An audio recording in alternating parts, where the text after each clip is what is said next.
journalism, and in Nigeria also. We also looked at news, nature of news, and the like. So now this is Mode 5, and the topic for Mode 5 is news construction.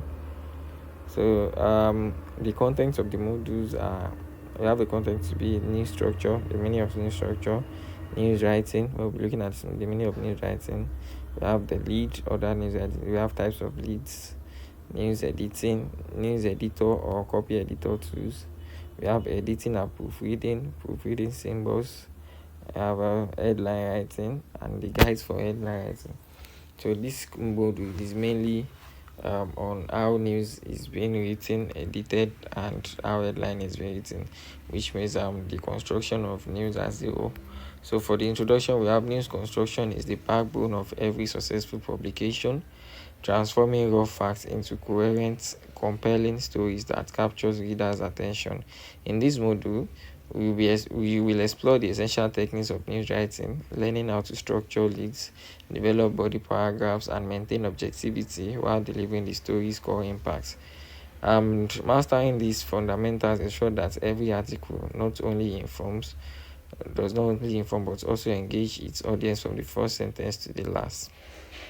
That is this topic is to ensure that every article is engaging to its audience, that it is carrying the audience along. However, effective editing is what separates a good story from a great one. So let's look at the new meaning of news structure.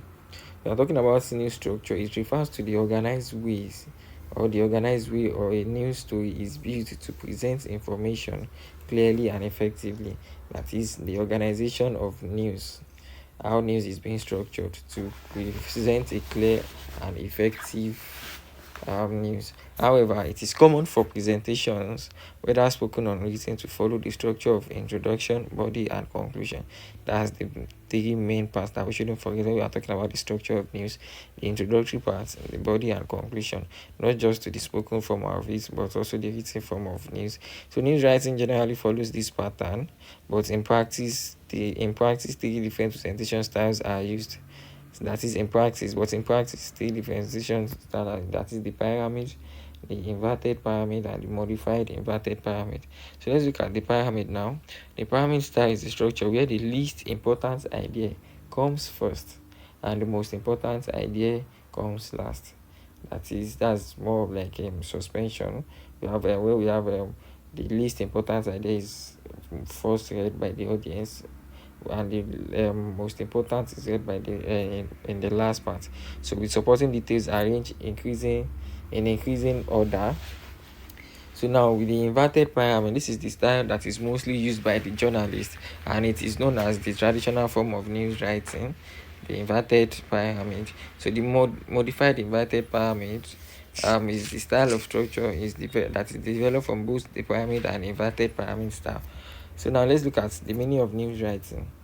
News writing, however, is the craft of crafting factual, concise, and engaging stories that deliver the most important information first. It follows a structured approach, usually the inverted pyramid, where the lead answers the questions like the questions who, what, when, where, why, and how. So followed by supporting details in decreasing order of importance. Clarity, accuracy, and objectivity are the main core principles of news writing. Typically, news writing starts as soon as the reporter begins gathering facts, and the angle of the story is planned during that process. So that is, news writing is starting immediately when the journalist starts, the news writer start getting facts and stories together. So by convention, the piece opens with the introduction, which is technically known as the lead.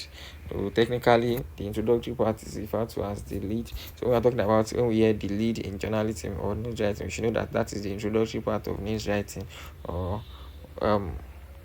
news reporting. So now we have the meaning of the lead. Now, lead is the opening paragraph or at most the first two paragraphs of a news story. It does not extend into a third paragraph. That is when we're talking about a lead. It is limited to the first paragraph mainly, or probably the second paragraph.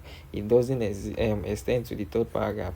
And the main purpose is to answer the fundamental questions of the event, which are the 5 W question and H: who, what, when, where, why, and how. So in practice, the how is often saved The how part of the question of the fundamental question is often saved for the body of the article, while the other five dominates the lead, the introductory part.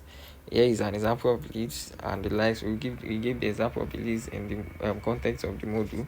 So now let's look at the types of lead. So now in news writing, leads are the opening statements that present the most important facts of the story, as we have said earlier. So usually answering the key question of who, when, where, why, and how. They come in various forms. Leads, that is, leads come in various forms such as the cartridge lead, the punch or blind lead, the question lead, and so on and so forth. So now the cartridge lead the cartridge lead presents the gist of the event in the fewest possible words. It is often abrupt and punchy. It strips away any embellishments and delivers the core facts immediately. Example, Awo is dead. So that is, there is no beating around the bush or trying to play upon words. This type of lead strips away any embellishment and deliver the core facts instantly, directly, and immediately. So we have punch lead. A punch or blind lead gives a non-specific angle that creates curiosity, leaving the details for later in the history. That is this type of lead that teases the leader without revealing the full picture.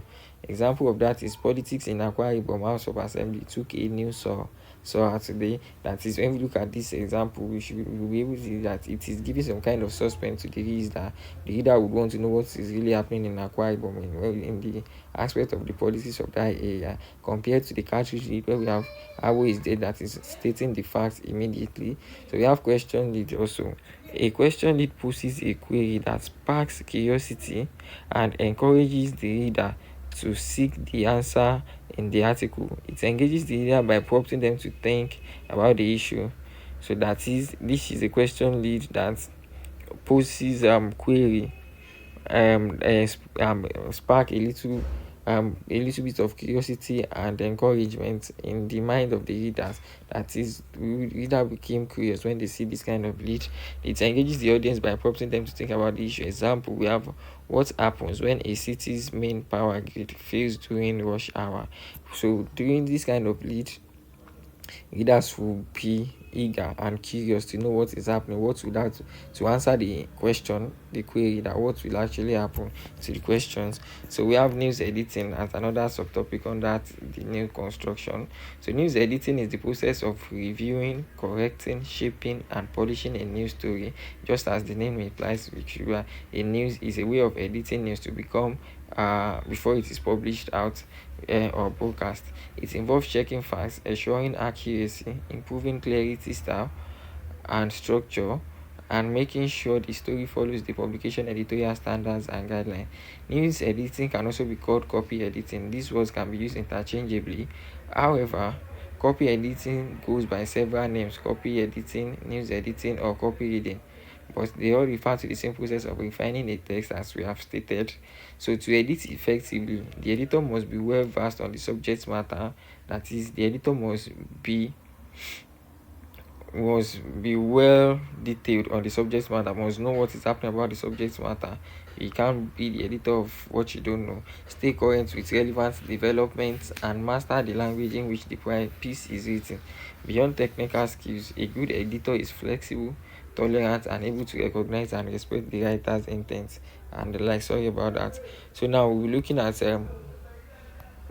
news editor or copy editor tools. In order to work efficiently, a copy editor relies on both physical and intellectual resources. The physical toolkit can be grouped into several categories. First, there are basic pieces of equipment basic pieces of equipment that sit on the desk: a broad lead, soft lead pencil that is slightly larger than a standard HB, and the likes. These are the major tools that is used by a new editor: a clean eraser and the likes, scissors and paste. These are the major basic tools or equipment that a news editor needs: PHP, pencil, eraser, scissors, and paste that are used only when absolutely necessary. A typewriter that may be employed for speed on certain tasks, and a telephone that is kept within arm's reach for quick communication with staff outside to verify facts or to ask some questions. So we have editing and proofreading now. When marking up a manuscript, copy editors employs a set of standard symbols to indicate typographical changes or typographical errors. To capitalize a letter or word, we're looking at how news editor edits now and when they are proofreading and the likes. So that is, to capitalize a word, the editor underlines it with two parallel lines. To change a capital two letter to lowercase, a small slash is drawn through the top of the letter. Now, deletions are shown by drawing a horizontal line through the unwanted text. If the space created should be closed, a bridge is added above and below the line. So a single letter deletion is marked with a vertical line, while inserting space between words is indicated by an insertion mark placed between the two words. However, in print, inserting a letter, word, or phrase involves placing an insertion mark at the appropriate spot and writing the added material above the line.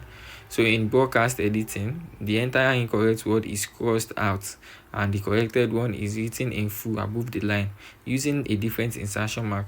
So transposed letter or words are corrected by drawing an S shape around the misplaced element, moving the lower part before the upper part.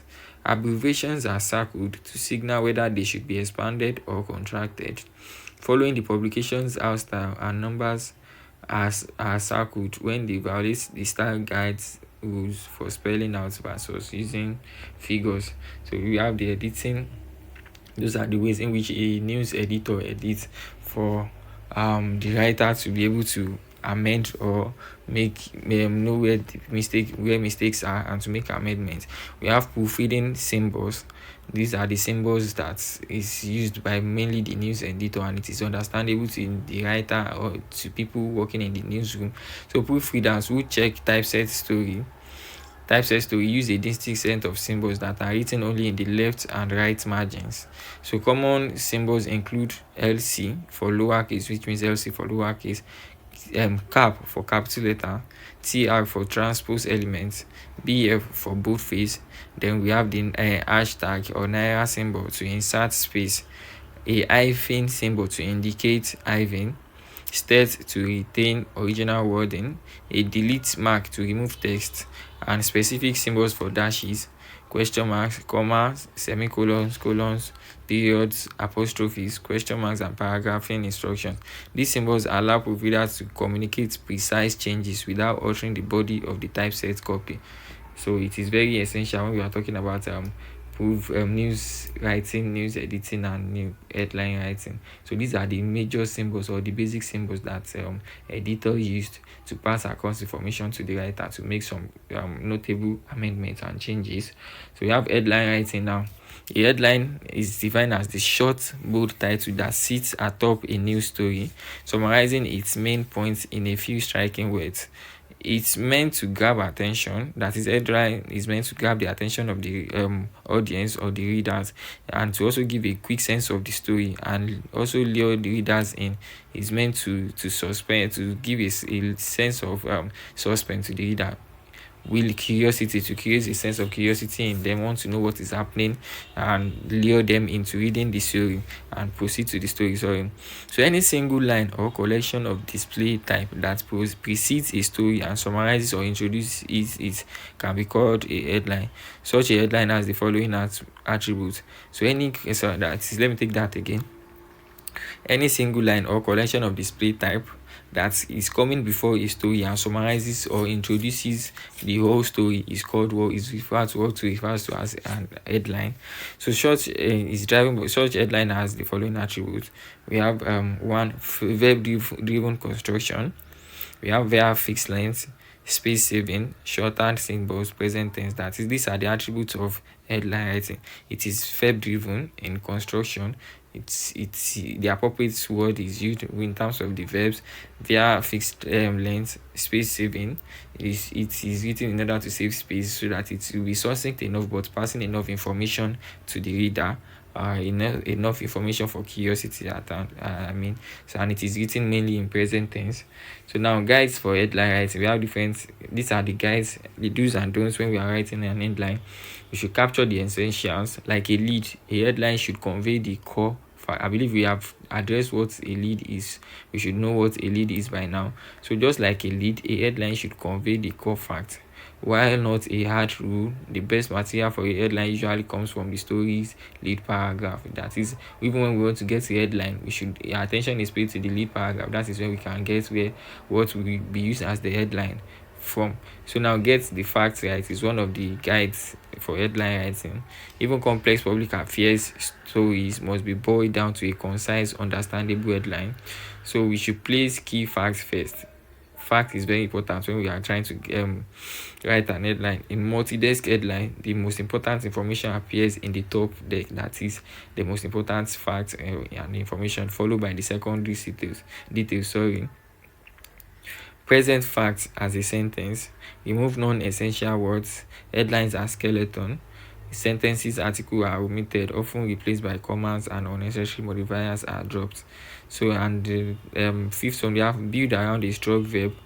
That is, headline is built around a strong verb, as we have mentioned earlier. Active, vivid verbs drive the headline's impact. They are the central engine of the phrase. So, verb, we can't talk about headline and not make mention of building a strong verb, as it is the engine room for the phrase. So in conclusion, it is clear that news construction is far more than simply stringing facts together. It is a disciplined craft that blends rigorous structure, sharp editing, and compelling headline writing into a seamless storytelling process. And by mastering the inverted pyramid framework and understanding the nuances of the pyramid and modified inverted pyramid styles, and applying these core principles